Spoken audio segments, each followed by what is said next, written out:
Okay, let's try and unpack this the central contradiction you see in modern sports. We're diving deep today into Stan Kroenke. I mean, the man owns this global sports empire, right? Axios pegged it back in July 2025 at, what, over $21 billion? That's right. Huge numbers. Yes, staggering. And it covers the NFL, NBA, NHL, MLS, and of course, the big one for many of our listeners, the Premier League with Arsenal. Yet despite all that success, that financial clout, he's still, well, incredibly polarizing, deeply distrusted even by so many fans of Arsenal, his, main European club. So the question is just how? How does a guy who owns pretty much everything feel like such an outsider, especially to the people who care most about one specific part of his empire? Well, it forces you, doesn't it, to look right at that clash we see everywhere in sports now. It's let's call it the legacy, the passion of the fan. It's the cause. The cause, exactly. Yay. Versus the modern corporate ownership model, the capital. And Kroenke's mindset, this seems very, very strategic. Clinical, almost. He doesn't look at Arsenal primarily as this, historic institution. Not like the fans do. Not at all.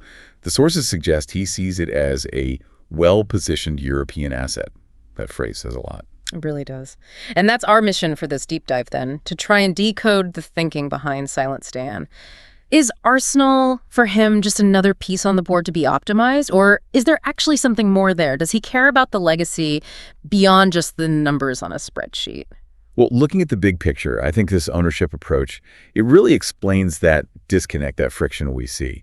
Because when you view a team mainly as a capital vehicle, right, then every single decision, whether it's transfer spending, stadium upgrades, whatever, it gets filtered through this cold logic. It's about the expected financial return, not that, desperate emotional need fans feel. Okay, let's start with the money side then, because the way he got full control of Arsenal, it was slow, methodical, a masterclass in patience, really. Absolutely. He dipped his toe in first, didn't he? Just 9.9% back in 2007. Small beginnings. Then by 2011, he'd secured the majority, 62.89%. And a final step, 2018, buying out Alisher Usmanov's 30%. Yep, consolidated it all. And boom, 100% control, all held quietly through Kroenke Sports and Entertainment, KSE. Total silence, total control. And that whole process, that slow takeover, it underlines his philosophy, doesn't it? Patience, capital discipline. His spending decisions, they aren't typically driven by fan pressure or, sudden emotion. It's risk management. It's return on investment metrics. Right. We actually have a really good, almost frustrating example of this financial approach from the sources from summer 2025. Okay, yeah, give us the detail. This is where it gets real, right? Where the theory hits the pitch. So Arsenal were reportedly targeting Martin Zubimendi. Release clause said to be around £53 million. Seems straightforward enough. You'd think so. Pay the clause, get the player. Well, KSE apparently approved a deal structure that used installments, instead of just triggering the clause with one lump sum payment immediately. Now, this is fairly common in football finance, but when you're under the microscope like Kroenke is, it looks tight, like penny pinching. Yeah, fans see that and think, just pay the money. Exactly. But from KSE's perspective, it's not about being stingy. It's pure cash flow management, financial strategy. Hold on, though. If you need that player now, say, to push for the league title this season, why would KSE get caught up on the payment timing for £53 million? Isn't that risking the deal? Or undermining the manager right when he needs backing? It absolutely carries that risk for the immediate sporting ambition. But see, that's the core of capital discipline. By spreading the payment, KSE keeps that chunk of cash on its books for longer. It gives them more flexibility, a buffer for, unexpected costs down the line, market changes. It keeps the club's overall financial health looking strong, low debt, resilient. So it's about the 5-year plan, not necessarily the next 5 games. Precisely. Even if it means ignoring that desperate, immediate desire from the fans for that big signing announcement. So there's the tension, laid bare. Fans want an owner who reacts to the transfer window like it's, a 90-minute match. Urgent. All in. Yeah. And instead, they get someone who treats the budget like a fund manager, protecting the asset value over the long haul.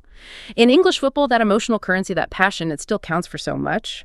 But Kroenke seems to operate in the currency of, long-term yield. Okay, so if he's that disciplined, maybe even cautious, with a $53 million payment at Arsenal, yeah, where does the big money go?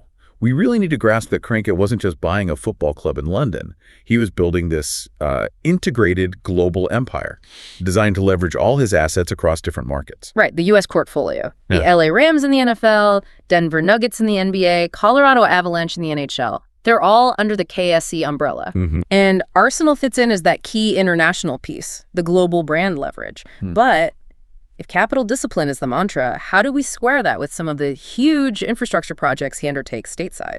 I mean, let's talk about the Rams. Moving them from St. Louis to LA in 2016. Hugely controversial move. Very controversial. Left a lot of bad feeling in St. Louis. But it unlocked that massive LA media market and paved the way for, well, the Palace, the $5.5 billion SoFi Stadium. An absolutely colossal project. So how can KSE be, let's say, prudent on cash flow for a player in London while simultaneously bankrolling a $5.5 billion stadium, likely with significant debt, in California? Doesn't that just scream contradiction? It looks like one on the surface, definitely. But actually, you could argue it's the ultimate expression of his philosophy. Kroenke is fundamentally a real estate developer, a builder. He understands that these huge, privately funded, cutting-edge stadiums, they unlock enormous long-term value. Also. Broadcast deals, naming rights, concerts, events, Super Bowls, massive non-football revenue streams.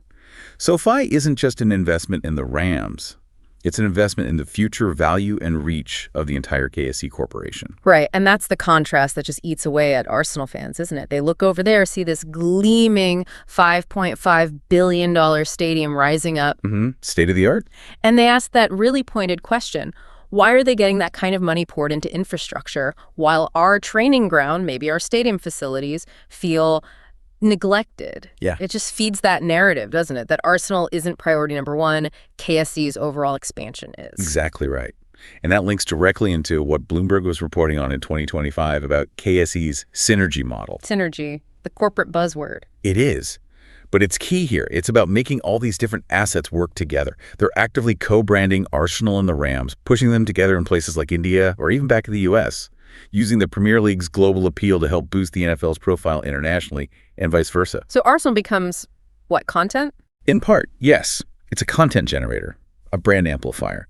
It's a pipeline for KSE's own media company, Altitude Sports, connecting Premier League eyeballs with NFL content, creating new distribution channels. So the objective isn't solely about Arsenal winning trophies, though that helps the brand. The bigger goal is the global expansion and valuation of KSE itself. Which forces you, the listener, to grapple with that really fundamental question. When your local club, maybe one with over 100 years of history, becomes just one component in this giant multinational corporate machine, is it still truly a club, defined by its community, its history, or has it fundamentally changed into, well, just another brand in a portfolio? Let's pivot a bit to his style, how he governs that nickname, Silent Stan.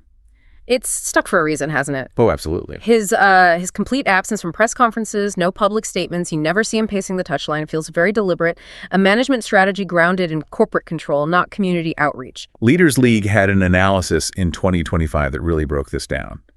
Kroenke apparently sees communication itself as a risk, a liability. Interesting. How so? The idea is invisibility equals invincibility. Stay out of the spotlight. Delegate the day-to-day running, the operational stuff, to executives. Yeah. He doesn't need to be the face of the club. He just needs to approve the big decisions, sign the checks. Right. By doing that, he sidesteps public criticism, market fluctuations based on sentiment, and crucially, he avoids any kind of emotional overexposure. It's the textbook definition of managing from a distance, keeping that corporate detachment. But that distance, that silence, it just crashes headfirst into the culture of English football, where clubs aren't just businesses. They're seen as, well, almost spiritual homes. Community pillars. Exactly. Fans crave more than just results on the pitch. They want to feel a connection. They want to believe the owner shares their passion, their pain when things go wrong, their joy when they win. And Kroenke's silence, it doesn't come across as strategic calm. To many fans, it reads as indifference, utter detachment. And we saw the potential disaster that detachment can cause back in 2021 during the whole European Super League fiasco. Oh, yeah. That was toxic. Hugely toxic. Probably the biggest decision impacting the club's identity in decades. And Kroenke offered nothing. Zero direct communication with the fans, explaining the reasoning, acknowledging the backlash. Just silence. Complete silence. And that That failure to communicate, to be accountable, it turned a massive portion of the fan base firmly against him. It created these deep emotional wounds, this sense of betrayal that still fuels the criticism, the boos you sometimes hear years later. And yet, despite that emotional cost, that fan anger, you have to look at the business side, the outcomes of this detached approach. You do. Because his decisions, like, say, the reported $324 million budget set for the 2025-26 season, they seem to be made with this cool corporate precision. No panic, just planning. And that financial discipline, that rigor, it shows up in the numbers. Yeah. Forbes pointed out in June 2025 that Arsenal's wage-to-revenue ratio is actually one of the healthiest in the Premier League. Which is a key metric for stability. Hugely important. Debt is generally well managed. The club's finances are relatively predictable, stable. That detachment, while frustrating for fans, might actually be the engine driving a very resilient financial operation. A kind of stability that maybe other clubs owned by more, let's say, emotionally driven or erratic figures just don't have. Exactly. It's a definite strength from a purely business standpoint. So it sounds like Kroenke's playing the long game. His main goal isn't winning the PR battle this week or even maybe winning the league this season. It's about positioning KSE to win the next decade or two. Yeah, I think that's fair. He brings this kind of patience, this long-term perspective that feels almost alien in the high-emotion, short-term world of top-beat football. Absolutely. And that long view, it explains a lot. It explains why he perhaps didn't panic during those years without major trophies, why he stuck with long-term projects.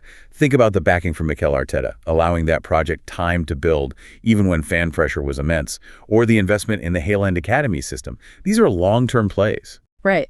Sticking to the plan, keeping the wage bill disciplined, even when fans were screaming for huge, splashy signings.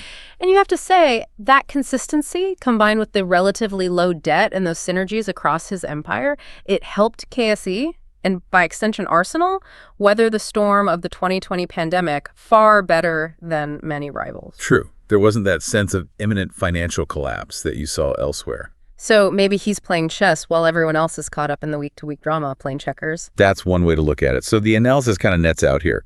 Kroenke's approach, his silent discipline model, has undeniably made Arsenal one of the most financially stable, operationally coherent, and frankly, valuable football clubs on the planet. He builds value. He builds robust systems. That's clear. Is that right? But his loyalty, his connection to the club as more than an asset, that remains, well, unclear is a good word for it, because he builds balance sheets, not necessarily shared memories, or that deep emotional bond fans crave. It's brilliant business strategy, perhaps, but it feels like cold custodianship.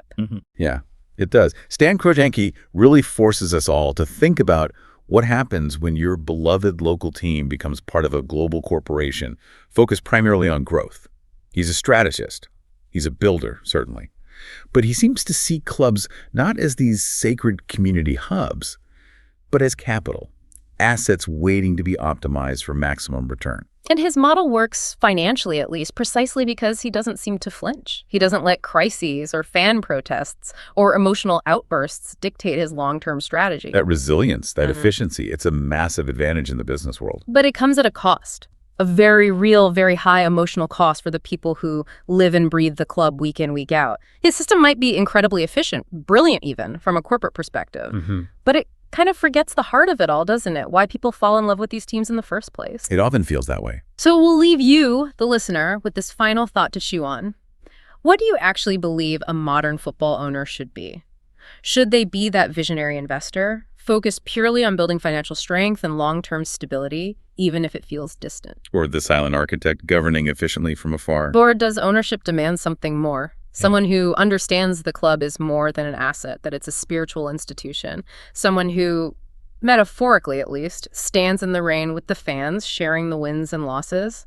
It's a tough question. It really is. And it gets right to the heart of the debate about the future soul of football ownership.